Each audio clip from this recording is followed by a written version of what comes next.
ኖ እስክንድር ኖ በጣም ያጨቃጭቃል ሁሉ ጊዜ ኢንስትራክተር ሽፈራው የሚለው ነገር አለ ሁሉ ጊዜ በየትኛው ሰዓት የጨመርከውን ሰዓት ካለቀ አለቀ ነው አለቀ ወይም ደግሞ በባከነው ሰዓት ላይ ሌላ ሰዓት የሚያባክን ነገር ካልተፈጠረ በስተቀር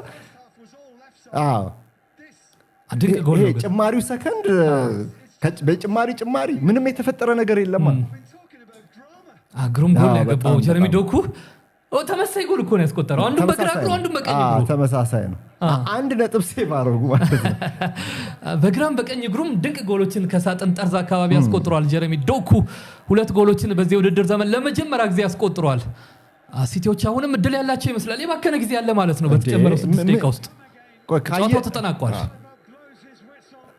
ማንቸስተር ሲቲ ነጥብ ጥሏል 2 ነጥብ ጥሏል አንድ ነጥብ ሴቭ አድርጓል በመጨረሻ ግን የአንዷ ነጥብ እንግዲህ የዘነጋሁት ነገር ከሌለ በስተቀር በባከነው ሰዓት ውስጥ አንድ ተጫዋች ቅያሬ አይተናል በባከነው ሰዓት ውስጥ የሮቡኖም ተቀይሮ ወጥቷል እዛ ጋር አሳይተው ነበር ለ30 ሰከንድ በሱ ካልሆነ በስተቀር በባከነው ሰዓት ውስጥ እንደገና የባከነ ሰከንድ ጨምረህ ብዙ ጊዜ አይመከርም አሁን ይሄ ሁሉ ጊዜ በፊት የነበረ ነው በፊት አሁን ቅጣት ምቱ እስኪመታ እንትኑ እስኪሆን የማጥቃት ሂደቱ እስኪቀጥል ምን ይባላል አሁን እንደዛ አይደለም ሶስት ተጫዋቾች ቀይረዋል ኤቨርተን ከ90ኛው ደቂቃ በኋላ በተጨመሩ ደቂቃዎች 92ኛው ደቂቃ 92ኛው ደቂቃ ካርሎስ አልካራዝ እና ፓተርሰን ተቀይረው የገቡት ያኔ ነበረ በዲስበሪ ሆል እና በሮል በኋላ ላይ ደግሞ የሮቡነም ከማስታወቂያ ቦርዱ ጋር እንደውም ይዘገንን ይመስል ነበር ያልከው ክስተት ላይ ኤሮቡነም እንደዚሁ በአርምስትሮንግ ተቀይሮ ወጥቶ ነበር በቃ ሐሳብ ያስቻለው እንደሱ ከሆነ ግን ንጹህ ጨዋታ ተደርጎ ቢሆን ኖሮ በባከነው ሰዓት ሌላ ይባከነ እንደውም ስፖርት ቤተሰቡ ማወቅ ያለበት ነገር ምንም ነገር ከሌለ ሰዓቱ ካለቀ ዳኛው ጨምሮ ማጫወት የለበትም ግን አሁን እንደዚህ ከሆነ ልክ ነው ግን ኤቨርተኖች አለማሸነፋቸው 3 ነጥብን ስለፈለጉ በባከነ ሰከንድ ነጥብ መጣላቸው ቅርም ያሰኛቸው ነው ለማንቸስተር ሲቲ ግን ሞቶ በቃ ሁሉን ነገር ካጣ በኋላ ነው አንድ ነጥብ ሴቭ ያደረጉት አሁንም አልሞት ባይነት ታይቶባቸዋል ግን በማሸነፍ አልተጠናቀቀም ዶኩ በመጨረሻ እንግዲህ ድንቅ ጎል አስቆጥሯል ይሄ ዶኩ ኳላጅ ነው ግን ማንቸስተር ሲቲ እና አርሰናል በዚህ ሰዓት ላይ አቻ ወጡ ማለት ተሸነፉ ከማለት አይለይም አሁን አርሰናል እንግዲህ ይሄን የመሰለ እድል መጠቀም ይኖር ከዚህ በኋላ በነጥብ እኩል ሆኖ በጎል መለየት ምን የሚባል ነገር የለም ማንንም ሳይ ያንዳንዱን ጨዋታ እንግዲህ ኮንሲስተንትሊ መጨረስ ይኖርበታል ማለት ነውና እንደ ዛሬው ጨዋታ ካየው ማንቸስተር ሲቲ በቀጣይ ጨዋታዎችም ላይ ነጥብ ሳይጥል ሲዝኑን አያጠናቅቅም ማለት አይቻልም ለነገሩ የኔ ግምት ታውቀዋለህ የኔ ድምዳሜ የነበረው ሲቲ ነጥብ መጣሉ አይቀርም የሚል እንደውም የአርሰናል ደጋፊዎች ተስፋ በቆረጡበት ሰዓት ላይ ይሄንን እየደጋገምኩኝ ሳደነቁራቸው ነበር ለአንዳንዶች ተስፋ ሲሰጣቸው ነው አጉል ተስፋ ይላሉ ግን አይደለም ሲቲ ትራንዚሽን ላይ መሆኑን መርሳት የለብንም እስክንዳ ፊዚካሊ ታክቲካሊ ቴክኒካሊ የሆኑ ክፍተቶች አሉት ሽግግር ላይ ስትሆን አይደል በማንኛውም ጨዋታ ላይ ያ ነገር ሊመጣብህ ይችላል እነዛን የመጨረሻው የሲዝን የመጨረሻውን ያንን ሞመንተም ሲጠቀምበት የነበረው ቡድን እኮ በደንብ ተሰርቶ ያለቀ ቡድን ይሄ ግን ገና እንዴት ነው ግንባታው የተጠናቀቀለት ቡድን አይደለም እና ኤኒ ታይም በማንኛውም ሰዓት ነጥብ ሊጥል እንደሚችል ይሄን መገመት ያስፈልጋል አሉ ቀዳዳዎች አሉትና ተፎካካሪነታቸው መቼም ሁሉ ጊዜም ማንቸስተር ሲቲ በደረጃው አሳልፈው ቢሰጥ እንኳን ተፎካክሮ ነው አይደለ እንደዚህ ያደረጉ ነው ያሉት እርግጥ ገና ያላለቁ ጨዋታዎች አሉ ሁሉ ነገር መደምደም የለብኝም ግን ማንቸስተር ሲቲ ግን ነጥብ ሊጥል የሚችል ቡድን እንደሆነ እንዴት እንደተሰራ እንዴት በሂደት ውስጥ በዚህ ውድድር ዘመን እንዳለፈ ስታየው ይሄንን ደፍረም እንድትናገር ያደርጋል መቼም ብዙ ጨዋታ አይተናል ብዙ ሲዝን አሳልፈናል በፉትቦል አይደለ ብዙ አናላይዝ አድርገናል ይሄ እውነት የሚታይ እውነት ነበር እና ዛሬ ሆነው ይሄ ነው የመጀመሪያው ግማሽ ላይ የነበረው ጨዋታ በማንቸስተር ሲቲ በኩል በኤቨርተን በሁለቱም የነበራቸው የጨዋታ ፕላን አንድ አይነት እስከማይመስል ድረስ በሁለተኛው ግማሽ ሁሉ ነገር ተቀይሮ ነው እንደውም በኢንተርኔት መቆራረጥ ምክንያት ጨዋታው ተቋረጠብንና ነው ከዛ በኋላ በሁለተኛው ቪዲዮ የመጣ ነው አይደል እና ከዛ በኋላ የኤቨርተን ፊዚካሊቲ ጨመረ የኤቨርተን አግሬሲቭነት ጨመረ የኤቨርተን ማጥቃት ተነሳሽነት በጣም ጨመረ። መጀመሪያ ግማሽ ላይ አልነበረው። የመጀመሪያው 25 ደቂቃ ለአድማጮች እንኳን የጠየኩት ምንድን ነበር? ይሄ ጨዋታ ይቀየራል ወይስ በዚሁ የአርሰናል ደጋፊዎች ምን ትላላችሁ ኤቨርተን ነገር በጣም ተበልጧል የሚል ነው እና ተስፋ ቆርጠናል የሚሉ አስተያየቶች ነበሩ። 1-2 ብቻ ይቀየራል መቀየሩ አይቀርም ብለው ነበረ። ሁለተኛው ግማሽ ላይ የመጀመሪያው ግማሽ ላይ ኤቨርተን ጎል ተቆጥሮበት መመራሱ የጨዋታ ፕላኑን አስተካክሎ ከረፍት መልስ እንዲመጣ አድርጎታል። የኔ ሐሳብ የኔ ኦብዘርቬሽን እስክንድር እና ሁለተኛው ግማሽ ላይ የሚያጠቃ ኤቨርተን መጣ፣ የበለጠ አግሬሲቭ ኤቨርተን መጣ እና የሲቲ ፊዚካል ባትሉን አልቻሉትም ሲቲዎች እና ብዙ ይገጩ ነበረ፣ ይወድቁ ነበረ፣ እናም ያጠቁ ነበር ኤቨርተኖች። የበለጠ የጎል ሙከራ የሞከሩት ኤቨርተኖች ነበሩ። ሰከንድ ሃፍ በኦን ታርጌት በርከት ላሉ ደቂቃዎች እንኳን ሁለተኛው ግማሽ ከሄደ በኋላ 2 ኦን ታርጌት ኤቨርተን ሞክሮ ከረፍት መልስ ማንቸስተር ሲቲ 0 ነበር ከረፍት መልስ በሞከሯቸው እና ያስታውቅ ነበር ጎሎች ሊቆጠሩ እንደሚችሉ። ኢንቴንሲቲያቸው ጨምሯል፣ ፍላጎታቸው ጨምሯል። ሂል ዲንኪንሰን ስቴዲየሙም ደጋፊውም አብሮ ጩኸቱን ጨመረላቸው እና ለማንቸስተር ሲቲ ነገሮች ሁሉ እየከበዱ ህይወት አስቸጋሪ እየሆነ መጣ። እንደውም አቻ መውጣታቸው እንደ ሰከንድ ሃፉ በጣም ድንቅ ነው። በማንቸስተር ሲቲ እስክንድር መሸነፍ ነበረባቸው የምትለው ጨዋታ ነው። በጨዋታው ማብቂያ ነው ነጥብ ማግኘት የቻሉት። በዚህ ሳምንት 9 የፕሪሚየር ሊግ ቡድኖች 3 ጎሎችን አስቆጥረዋል። ሁለቱ እነዚህ ናቸው፣ ኤቨርተን፣ ማንቸስተር ሲቲ። አርሰናልም እንደዚሁ 3 ጎሎች አስቆጥረው አሁን ከሲቲ ጋር ያለውን ልዩነት ወደ 5 አስፈቶታል። ሲቲ አንድ ጨዋታ እየቀረው አርሰናል ጎል ስላልተቆጠረበት 3-0 አሸንፎ ነው እዚህ ስኬት ላይ መምጣት የቻለው። ፉልሃምን አሸንፏል። ቀሪ ከዌስትሃም ከበርንሌይ እና ከክሪስታል ፓላስ ጋር ይጫወታል ሴልኸርስት ፓርክ። እንደዚሁም ቀጣዩ የለንደን ስቴዲየም ጨዋታ ከሜዳ ውጭ ነው። በመሃል በብዙ ጎሎችም ሊያሸንፍ የሚችልበት የበርንሌይ ጨዋታ አለ። ማንቸስተር ሲቲ ከብሬንትፈርድ፣ ከክሪስታል ፓላስ፣ ከቦርንመዝ እና ከአስቶን ቪላ ጋር ቀሪ ጨዋታዎቹን ያደርጋል። ከነዚህ 4 ቡድኖች መካከል 3ቱ የአውሮፓ ተሳትፎን የሚፋለሙ ናቸው። ልክ እንደ ኤቨርተን የሚታገሉለት ነገር አላቸው። አርሰናል የመጨረሻ 2 ጨዋታዎች የሚገጥመው ፓላስ እና በርንሌይ ነው። ሁለቱም ከዚህ በኋላ ብዙም የሚታገሉት ነገር የለም። በርንሌይ መውረዱ ተረጋግጧል። ፓላስ በመሃል ነው፣ የአውሮፓም ተስፋ የለውም፣ እንደማይወርድም የተረጋገጠ ነው። ፈታኙ ጨዋታ ከፊት ያለው የዌስትሃም ግጥሚያ ነው። ስለዚህ አርሰናል አሁን የበለጠ እድሉ በመቶኛም ካስቀመጠን የበለጠ ድርሻውን ከፍ ያደረገ ይመስላል። በመቶኛ አስቀምጠው ብትባል ስንት ሰጠዋል የአርሰናልን የዋንጫ እድል? እንዴ ከሲቲ ጋር እኩል ሆነው እኮ ነው ለአርሰናል የሰጠሁት። እስክንድራውን መልሰህ ወደዛ መጣኸኝ። አሁን ይሄ ከሆነ በኋላ እድሉ ስለሰፋ እኔ ለአርሰናል ቻምፒየንስ ሊግ ነው አይሆንም የምለው እንጂ ለፕሪሚየር ሊግ እንደሚሆን እምነቴ ነው። ምክንያቶቼን አቅርቤ አሁን ያንን መደጋገም ተገቢ አይደለም እና ይልቅስ እኔ ማላምነው በዛኛው ውድድር በቻምፒየንስ ሊግ ለፍጻሜ ላይ ቢደርሱ እንኳን በጣም ከባድ ነው ፍጻሜ ሆነ። ግን ለደጋፊዎችም ስለው የነበረው አንድ ዋንጫ ተመኙ ነው። አንድ ሜጀር ዋንጫ ከተገኘ የትልቁን ለመጪዎቹ ዓመታት ትልቁን የዋንጫ በር ነው የሚከፍተው። ገባ? አሁን ይሄ በሲዝኑ ማጠናቀቂያ ላይ ያየነው የአርሰናል ጭንቀት ለሚቀጥለው ሲዝን ላይኖር ይችላል። አይ በቃ አጨራረሱን አሁን አውቀዋል ማለት ነው፣ ቀምሰዋል ዋንጫው እና ሁሉ ነገር በሂደት አይደለም የሚሆነው። ቡድን የሚገነባው በሂደት ነው እና የዋንጫ ሜንታሊቲ የሚገነባው በሂደት ነው እና አሁንም 2 ዋንጫ ደግሞ አስበው ቻምፒየንስ ሊግ ላይ ጥሩ ያልሆነ ነገር ደግሞ ቢያጋጥማቸው እንደገና ሀዘን ውስጥ መግባት የለባቸው ነው። በትንሽ ነገር ነው እንደምታውቀው በአርሰናል ካምፕ አካባቢ ስሜት የሚጎዳው አሁንና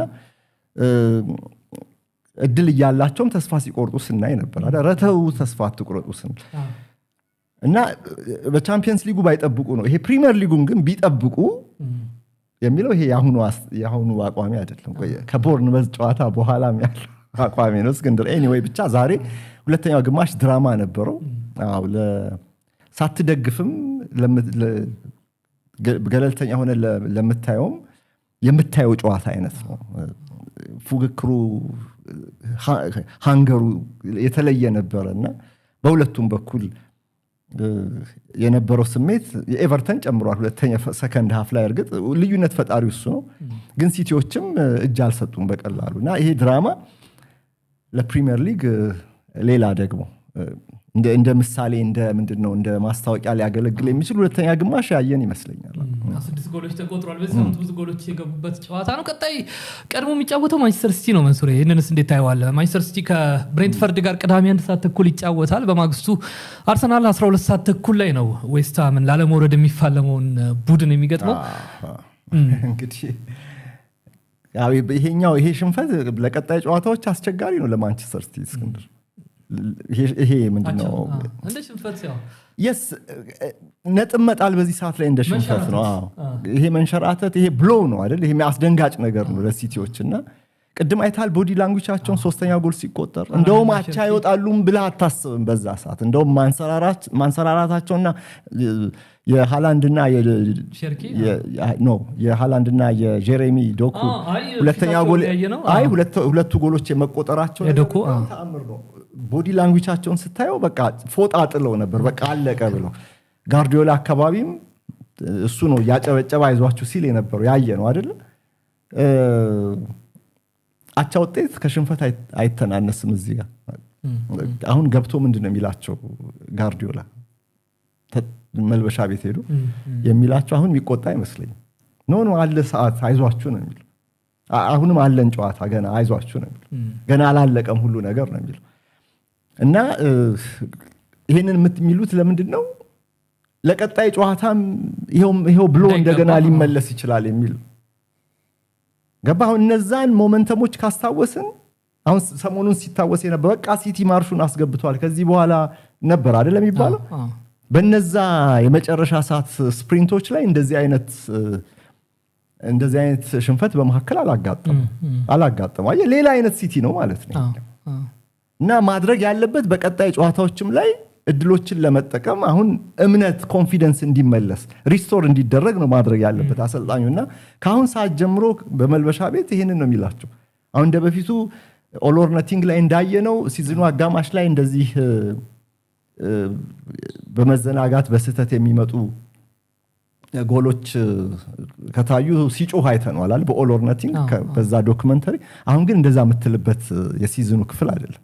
አሁን ኮንፊደንስን መጠበቅ በጋርዲዮላ በኩል በጣም ወሳኝ የሆነ ጉዳይ ነው። ስለዚህ ወደ አይዟችሁ ነው የሚገባው።